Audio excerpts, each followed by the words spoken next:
behind. Avenger. Payback.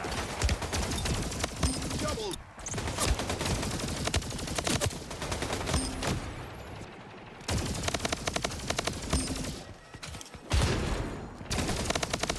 Double kill.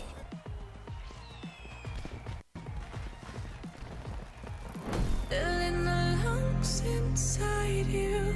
Hell off me. And the black and Let's go, white. baby. Okay, ladies and gentlemen, boys and girls, my name is Tanek127 and welcome back to Tanek FPS. And guys, happy Splitgate 2 launch weekend. I know it's been a rough one. I know we've had, a bunch of login issues and stuff like that, but hopefully you guys get in, get some matches and all that good stuff. Now, if you want more Splitgate 2, make sure you are liking today's video, subscribing to the channel if you are new, and let's go ahead and get right on into today's subject so I don't waste any more of your time. So, the best settings for Splitgate 2 on consoles.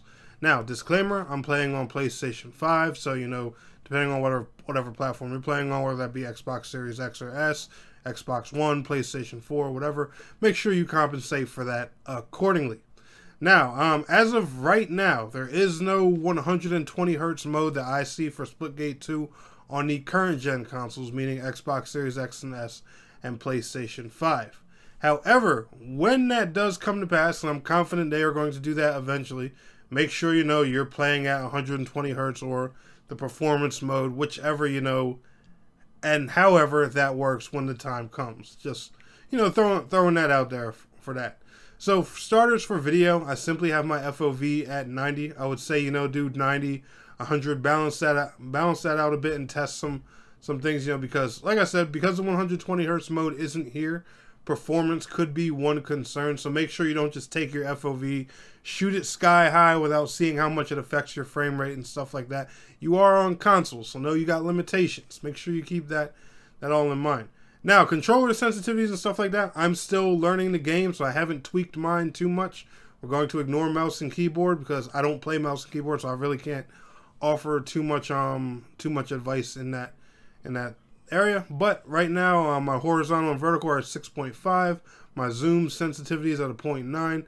The dead zones were fine to me. I play on dynamic response curve anyway, so exponential was okay for me. My acceleration type, I'm still using radial at this current point in time. I'll give axial a shot, see how I like that. My aim assist strength, I did knock that down a bit to 0.80 instead of 100 because I felt like the aim assist was a little bit on the strong side. That's just me. I like having control over my aim and shots and stuff like that. More control about. So I like a good balance of, a weaker aim assist and my own aim. That's how I usually play my shooters. But to each their own. If you're new to Splitgate, I would definitely have that maxed out and all that good things. Audio, we don't need to talk about that, unless you're using a headset and things. Tune that accordingly. We're not going to get too much into there. A lot of these things are pretty much to each their own. Enable blood, that's completely up to you. Smart portal swapping, I would definitely keep that on. The quicker you can do your portal controls, the better. And show enemy team colors, of course, you want that on. We're getting to the common sense part of the game, right here.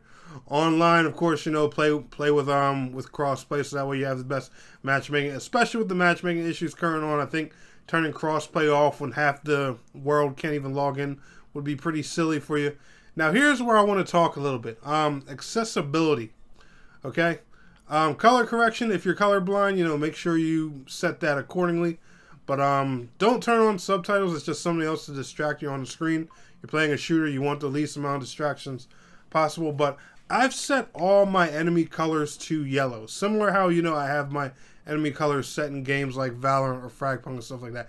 Because yellow really stands out. And I'm sure you guys noticed that in that intro clip that I put here in the video. Yellow really stands out when it comes to, trying to see enemy players and stuff like that. Red's good. Don't get me wrong. Red's good. The purples, and those darker colors. But yellow just makes your enemies pop more. And, it's really easy to get them. So what I personally did was I put my enemy color on yellow.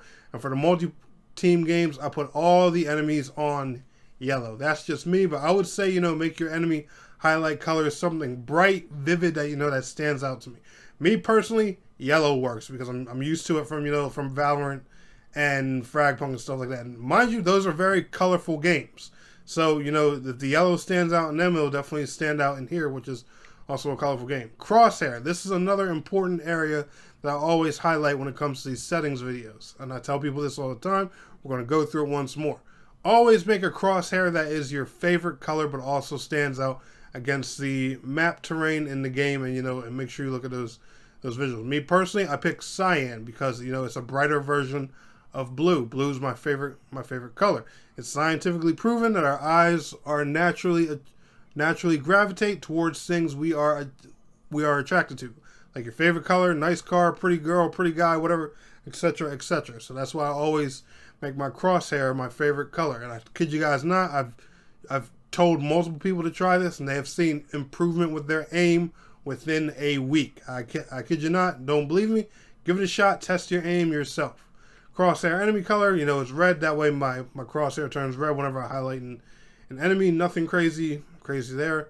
Show the sprint crosshair. I have that on. Make sure you tune a custom nice crosshair for every single gun that you use with every possible faction you might play. I went in here personally and I set them all up because I'm still learning what factions I like, who I want to touch and stuff like that. But here's my recommendations a bit for the crosshairs.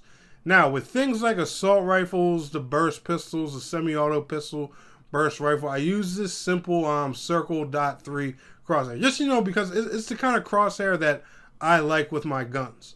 But for more precision weapons, like the carbines and the heavy pistols, I use this small plus crosshair, or I would use something like a dot. Because, you know, it's a single shot, more precision weapon. So, you know, therefore I want to be more headshot aim focused and stuff like that. So with a precision weapon, I tend to use more of a tinier crosshair. And with the basic, more standard, you know, automatic weapons and stuff like that, I use the big circle and dot. That's just me, but to each their own. Then of course with the shotguns, instead of using the giant circle, I just use the giant crosshair. I like it better.